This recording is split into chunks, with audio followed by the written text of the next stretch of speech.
इस गर्मजोशी से खैर मकदम के लिए मैं आप सभी का दिल से शुक्रिया अदा करता हूं और सभी बुजुर्गों और मुअज्जिज़ मेहमानों का आभार भी व्यक्त करना चाहता हूं। रिकॉर्ड समय में इलाहीबाग इंडोर स्पोर्ट्स स्टेडियम तैयार करने और उसे खिलाड़ियों को सुपुर्द करने के लिए मैं जम्मू कश्मीर स्पोर्ट्स काउंसिल को भी बहुत बहुत बधाई देता हूं और सभी खिलाड़ियों को हृदय की गहराइयों से शुभकामनाएं भी देता हूं। स्पोर्ट्स की एक्टिविटीज़ को लेकर आजकल पूरे जम्मू कश्मीर में शहर ख़ास की बड़ी चर्चा है।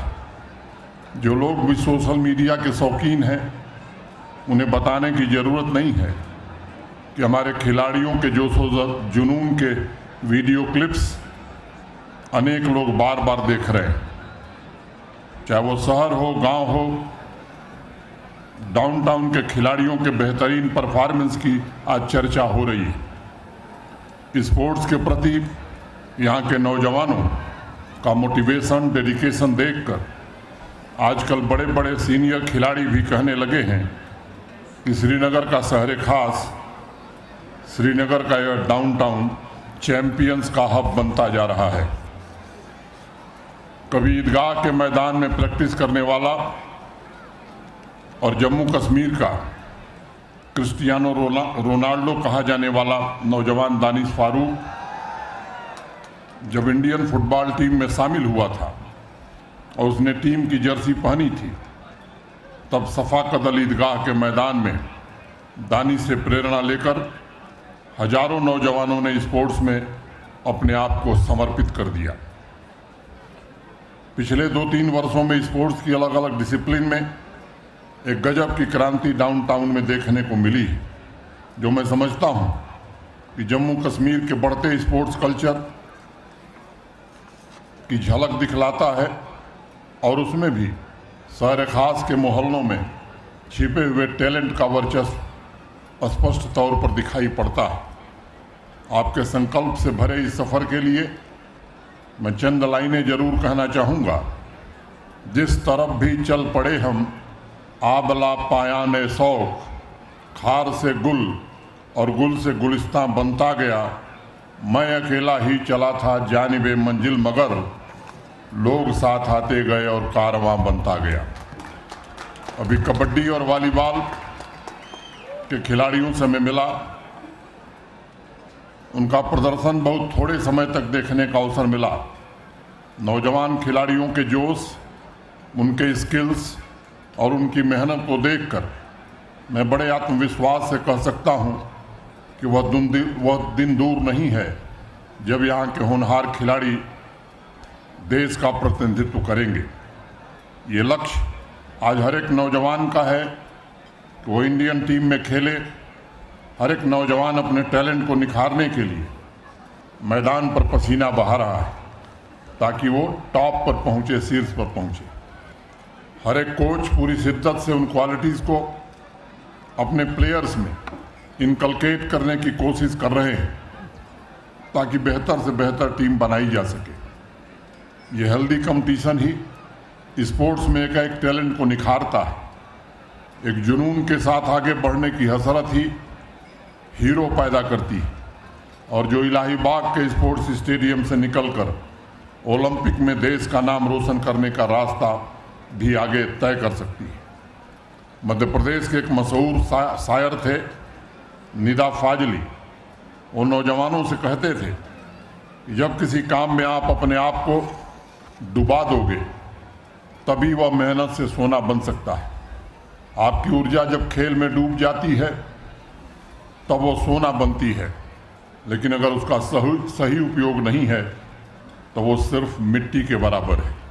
It is gold when you lose your entire energy in the game, but only particles of dust when the energy is wasted.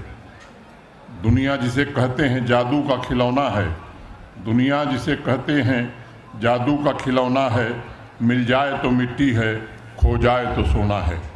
आवार मिजाजी ने फैला दिया आंगन को, आकाश की चादर है, धरती का बिछौना है, बरसात का बादल तो दीवाना है क्या जाने, किस राह से बचना है, किस छत को भिगोना है। नौजवान साथियों, खिलाड़ी जब सबसे पहले मैदान या रिंग में उतरता है तो 2 सवाल पूछे जाते हैं, who are you and what you are suppose to be. ये 2 सवाल आपकी आइडेंटिटी, आपके लक्ष्य निर्धारित करते हैं। आप कौन हैं, आप बनना क्या चाहते हैं। यही 2 सवाल आपके भविष्य का रोड मैप भी तय करते हैं। और जिस दिन आपके अंदर से आवाज़ आती है कि I can be the hero, I can be the champion, उसी लम्हे में भविष्य की सादिया तारिक और शौकत अहमद जैसे वुशु के चैंपियन जन्म लेते हैं। स्पोर्ट्स नौजवानों को एक नई आइडेंटिटी देती है। सादिया जब मास्को से आई थी तब शायद उसे यकीन नहीं था कि इतने सारे लोग उसे एयरपोर्ट पर लेने जाएंगे। लेकिन जिस प्रकार हीरोज़ का हमारे देश में स्वागत होता है, वैसा ही स्वागत सादिया का भी हुआ था। और देश के लिए खेलने का गौरव, देश के खेलने का स्वाभिमान आज उसे नई मंजिल छूने की प्रेरणा दे रहा है। नौजवान साथियों, स्पोर्ट्स के मैदान में आप जो सीखते हैं वह सीख आपको जीवन में कहीं नहीं मिलती। एक पुरानी कहावत है कि कोई भी सपना जादू से हकीकत नहीं बन सकता, बल्कि उसके लिए कड़ी मेहनत और पसीना बहाना पड़ता है।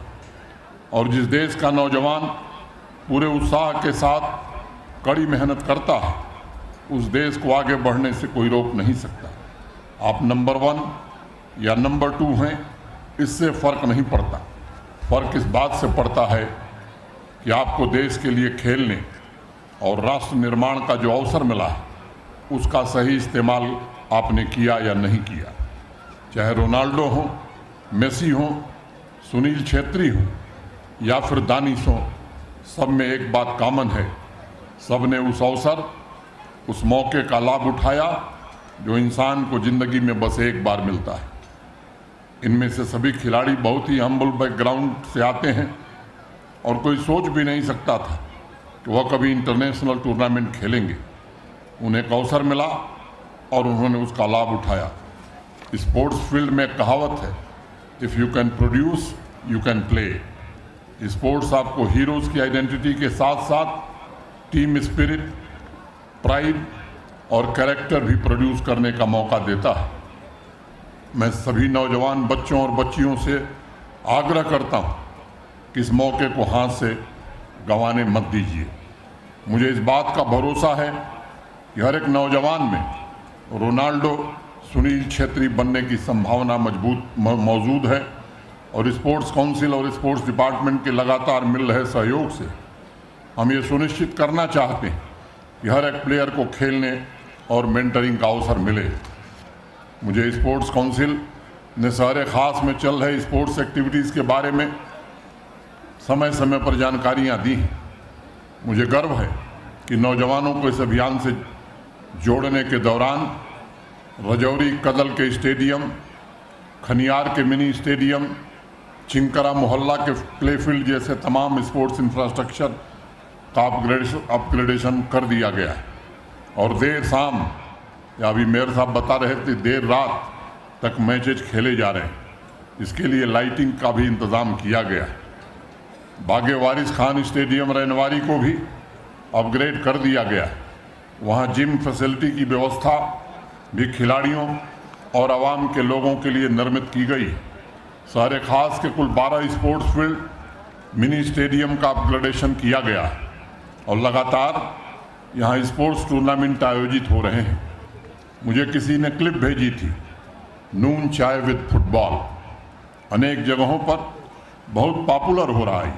और आजकल जितने भी मैचेज हो रहे हैं उसमें खिलाड़ियों के हौसला अफजाई के लिए आवाम के बड़े बुजुर्ग भी पहुंच रहे हैं। व्यक्तिगत रूप से मेरे लिए तथा जम्मू कश्मीर प्रशासन के लिए ये गर्व का विषय है कि आज यूनियन टेरिटरी में ही नहीं बल्कि देश के अन्य राज्यों में भी डाउनटाउन के इन मैचों की चर्चा हो रही है। भारत के कोने कोने में बसे स्पोर्टिंग सर्किल में शहर खास का नाम इज्जत और स्वाभिमान से लिया जा रहा है। मेरी आप सबसे गुजारिश है कि अपनी ऊर्जा, अपनी कैपेबिलिटी को स्पोर्ट्स में एजुकेशन में समर्पित करिए, क्योंकि मैं जानता हूँ आप सभी में साकिब फारूक, राबिया फारूक, तोरिया गुलजार, ताज़ीम फयाज, सोलिहा यूसुफ तथा फरहान गनई जैसे खिलाड़ी बनने और पूरे दुनिया में भारत का नाम रोशन करने की क्षमता है। स्पोर्ट्स डिपार्टमेंट और स्पोर्ट्स काउंसिल लगातार इस बात का प्रयास कर रहा है कि यूटी के सभी खिलाड़ियों को अच्छी सुविधा और ट्रेनिंग मिले। मेरे पूर्व भी बताया गया, शर्मा साहब ने विस्तार से बताया, मैं उसके विवरण में नहीं जाना चाहता। स्पोर्ट्स की अलग अलग डिसिप्लिन में 38 खेलो इंडिया सेंटर स्थापित किए गए। अभी 948 स्पोर्ट्स के इंफ्रास्ट्रक्चर पर काम चल रहा है, जिसे इसी साल पूरा कर लिया जाएगा। इस साल जम्मू कश्मीर में स्पोर्ट्स की एक्टिविटी नए रिकॉर्ड कायम कर रही है और अभी बताया गया आपको कि 35 लाख नौजवानों से ज़्यादा नौजवानों को इस बार खेलने का अवसर मिलेगा। आज Jammu Kashmir sports council, sports department गांव-गांव में जाकर स्पोर्टिंग टैलेंट्स की तलाश कर रहा है ताकि उन्हें ट्रेनिंग और बाकी सुविधाएं पहुंचाई जा सके। अब जिन नौजवानों में बाधाओं से जूझने की चुनौतियां और तोड़ने की क्षमता है, उनके लिए प्रशासन अनंत अवसर उपलब्ध करा रहा है। उन्हें मैदान में अपने सामर्थ्य को साबित करने का मौका दिया जा रहा है। पिछले 3 वर्षों में भारत के सम्माननीय प्रधानमंत्री जी के कारण स्पोर्ट्स का इंफ्रास्ट्रक्चर बहुत ही बेहतरीन हुआ है। खिलाड़ियों के कैरियर प्रोग्रेशन तथा उनके भविष्य की चिंता करते हुए ऐसा वातावरण और नीतियां भी बनाई गई हैं जो लंबे समय की कमी को पूरी करती हैं। अभी डॉक्टर दर्शनानंद राबी जी कह रही थी कि नौकरी का इंतज़ाम बहन जी कर दिया गया है। जो नई स्पोर्ट्स पॉलिसी है उसमें केवल नॉन गजटेड नहीं, गजटेड ऑफिसर्स भी जो स्पोर्ट्स के हमारे चैंपियन होंगे उन्हें जल्द ही नौकरी देने का काम हम करेंगे। हमने सुनिश्चित किया है कि पहले यहाँ के खिलाड़ियों को जिन कठिनाइयों का सामना करना पड़ता था, वो समस्या अब हमारी नई पीढ़ी के खिलाड़ियों के सामने न आए। मैं बड़े विश्वास के साथ आज ये कह सकता हूँ कि अगर आप में टैलेंट है, आपके अंदर देश के लिए कुछ कर गुजरने का जज्बा है, तब देश विदेश कहीं भी बेहतर से बेहतर कोचिंग के लिए पैसे की कमी कभी नहीं होने दी जाएगी। मुझे शहर खास के बहुत से रिस्पेक्टेड सिटीजन्स, स्पोर्ट्स क्लब के लोगों ने सुविधाओं से जुड़ी बहुत सारी डिमांड भेजी है। आसिफ दलाल, कुदसिया अल्ताफ़, मीर हुसैन, मुनेजा गाजी, कैसर अहमद भट्ट, उमर आलम, रियाज अहमद वानी साहब, आपकी डिमांड्स मैंने पढ़ी हैं। जो विषय आपने उठाए हैं उन सभी को प्रियॉरिटी के आधार पर जल्द से जल्द एड्रेस करने की पूरी कोशिश की जाएगी। नौजवान साथियों, आज़ादी का अमृत कालखंड आपको नए शिखर छूने का अवसर दे रहा है। आपके अंदर हौसला बना रहे, आपके आत्मविश्वास में कोई कमी न हो, मन में तिरंगे को ऊंचा लहराते हुए देखने की प्रबल इच्छा पूरी हो, इस लक्ष्य के लिए प्रशासन की तरफ से कोई कमी नहीं की जाएगी। मैं एक और बात कहना चाहूँगा, एक ज़माना था जब शहर खास को कश्मीर की धड़कन कहा जाता था। हमें संकल्प शक्ति के साथ उस प्रतिष्ठा को पुनर्स्थापित करना है। देश में चहुमुखी हो रहे बदलाव और जम्मू कश्मीर की तरक्की से परेशान कुछ लोगों ने षड्यंत्र करके अमन और मोहब्बत को नुकसान पहुंचाने की कोशिश की थी। जम्मू कश्मीर के हमारे बहुत से नौजवानों को भी राह से भटकाने की कोशिश की गई। चंद लोगों ने अपने निजी स्वार्थ की खातिर हमारे नौजवान बच्चों को गुमराह करके उन्हें दूसरे रास्ते पर धकेल दिया। आप लोग कभी गौर करिएगा, चिंतन करिएगा, जिन्होंने हमारे बच्चों को गुमराह किया उनका पूरा खानदान विदेश के बड़े शहरों में पड़ रहा है, आराम की जिंदगी जी रहा है। लोगों के घरों में आग लगाकर तमाशा देखने वाले ऐसे लोगों को पहचानने और उनसे सावधान रहने की ज़रूरत है और पूरे आवाम को ऐसे लोगों के खिलाफ दीवार बनकर खड़ा होने की भी ज़रूरत अब आ गई है। मैं देख रहा हूँ कि आज भी हमारे नौजवानों के नशे के दलदल में धकेलने के प्रयास किए जा रहे हैं। ड्रग एडिक्शन आवाम को खोखला कर रहा है। इसके खिलाफ हमारे बुजुर्ग, हमारी माताएं, बहनें और नौजवानों की आवाज़ शहर खास से गूंजनी चाहिए। और मैं कहना चाहता हूं, धीरज गुप्ता जी को मैंने भी कहा है, हमारे जो म्यूनिसिपल कमिश्नर हैं, जल्द से जल्द नशा मुक्ति का एक बढ़िया केंद्र इस इलाके में प्रशासन की ओर से अविलंब बना दिया जाना चाहिए। मैं उम्मीद करता हूं कि आने वाले समय में जल्द से ये काम पूरा कर लिया जाएगा। अगर नई पीढ़ी को बचाना है, अगर उनके भविष्य को सुरक्षित और समृद्ध बनाना है, तो ड्रग एडिक्शन के खिलाफ इकट्ठे होकर हम सबको लड़ाई लड़नी होगी। आज जम्मू कश्मीर तरक्की के रास्ते पर आगे बढ़ रहा है। इस धरती से चारों तरफ अमन और मोहब्बत का पैगाम दिया जा रहा है। अपनी आने वाली नस्लों, पीढ़ियों के लिए हमें इस अमन और मोहब्बत की फिजा को कायम रखना है। नौजवान भारतवर्ष के भविष्य हैं। मैं डाउनटाउन के नौजवानों को इंटरनेशनल टूर्नामेंट में देश का प्रतिनिधित्व करते हुए देखना चाहता हूँ। कितनी भी चुनौतियाँ आएँ, आपको पूरे संकल्प के साथ अपनी पूरी ऊर्जा और खेल के मैदान में कुछ कर गुजरने की जिद के साथ जम्मू कश्मीर का तथा देश का नाम रोशन करना है। मित्रों,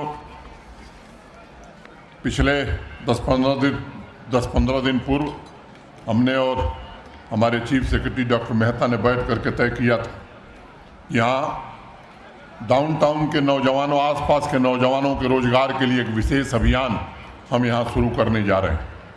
प्रधानमंत्री जी की जो योजना है रोजगार गारंटी की, पहले फेज में 1000 नौजवान बच्चों को भी आने वाले 3 महीने में हम चयनित करेंगे।